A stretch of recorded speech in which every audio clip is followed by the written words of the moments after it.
ban premier ministre ngir Sénégal observateur ne ndey mbill gi ci boppam war koo tànn sax di président Sall daf ko jaaxal boobee tontu jamono yi ndax nag su weesoo jafe-jafe dund ak coono bu xoj askan wi ba mu yëglu woon ca local yi 23 janvier 2022 léegi leneen lu ñëw dolleeku ci xat-xat yi président ci boppam mooy jafe-jafe yi politique ak toogoom yi ruus rek ca penc ndawi réew mi ndax mbootaayam Benno Bokk Yaakaar téeméer ak juróom-benn fukk ak juróom la ñu jóge ci député ba juróom ñett fukk ak ñaar ñàkk nañ fi kon ñeen fukk ak ñetti toogu doonte xaalis bu bari génn na ci campagne bi ak it ay wàlliyaan di transhumance tànn nag premier ministre nag observateur gis ne ci jël benn plan bu njëkk ba moo doon Amadou Ba waaye ginnaaw si la ko ay yàqkat xajamal xëy na ñu ne ci diggante bi yëf yi defaruwaat yéene kaay bu groupe Futurs Médias ne bokkoon na it ci xalaatu président teg ku mel ni Abdoulaye Seydou Sow ministre urbanisme wala xalaatu delloosiwaat Mahammed Boun Abdallah Dionne journaliste analyste politique bii di Babacar Dione moom ci yéene kaay bi ne ñaari pexe dong le président am benn mu tànn benn responsable Benno Bokk Yaakaar wala APR direct ku askan wi ràññee lool ci politique wala mu tànn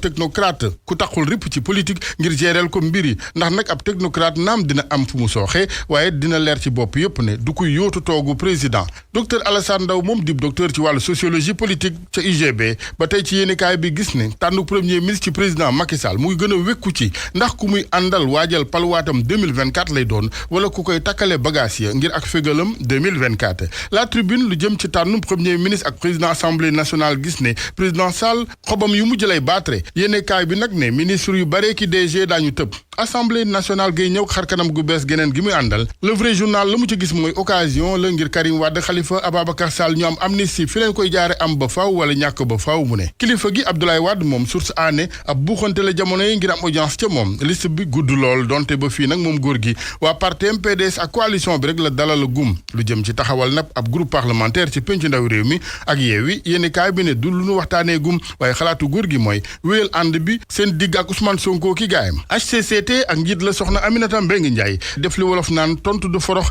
indil nañu tontu ñu doon wax ne HCCT këf la gu deful dara ci Sud Quotidien ñu defa bilan juróomi rapport yu ñu def ci juróomi at ñeenti contribution juróom-benn étude ñaar fukk ak juróom-benn xalaat di avis ñu lënkaleeg juróomi téeméer ak ñeent fukk ak juróom-ñetti digle di recommandation baaxee ko président ak nguuram ci Le Soleil Papa Mayel Thiam premier vice-président HCCT di ci rëcc mu ne kàddu yu ànd ak njuumte yu ñenn ñi gaawtoo atte HCCT ci umple lool njariñ la Les Échos moom dalal Papa Samba Mboup bennoo la gis ne ñooy ñi may opposition bi seen ak yëg di monté bi jamono yi maître Abdoulaye Wade Papa Samba Mboup ne daa war a ñibbi si toog fii Sénégal ndax moomeelu askan la patrimoine ñëw fii di dalal nit ñi di gisanteeg nit ñi ndax gàddaay gi baaxul ci moom Pape Diop Pape Samba Mboup ne jéego politique bi mu def fan yi bu am solo la bu lalu ci politique waaye bëgg sa réew gouvernement bu bees bi ñuy xaar ci président Macky Sall nag mu ne gouvernement bi ñëpp yi xaar rek lay xaar ci moom maanaam gouvernement de rupture bu dogoog la fi woon ci wàllu doxalin wàllu wér-gu-yaram direct news xëy dalal professeur Moustapha Ndiaye muy wax ci tëjuk hôpital Le Dantec xaaju hôpital ba la ne la ñuy yeesalaat di réhabilitation la des ñu jaay koy privé